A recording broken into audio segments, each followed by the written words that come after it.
Kakhulu sijabule sifike la besithatha kancane kakhulu bebenindele nje sophuma kwi first game sabashaya kwi first game ngo 3-0 sabuya sazobaxebula futhi saqhubeka nabo icebo lethu lenze njalo. Yebo, I'm very happy ngijabule kakhulu namhlanje ukuthi i-SA Gospel Football Club team yethu le nayo sibuye nayo indodo ngiyoyitekisa umfana wami.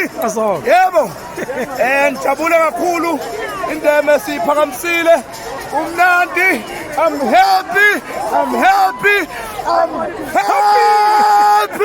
Nice one. Bona ke okay bafundisha ngoba i-league yavula PSL eliphi iqembu lakho lisupportayo? Mfethu mina ngikhosi for life. Khosi for life. Hayi ngikhosi for life bafethu. Yeah. Mina njenga encourage nje ukuyikhosi ukuthi ithenga abadlali aba-right. Yeah. Ithenga abadlali aba-right.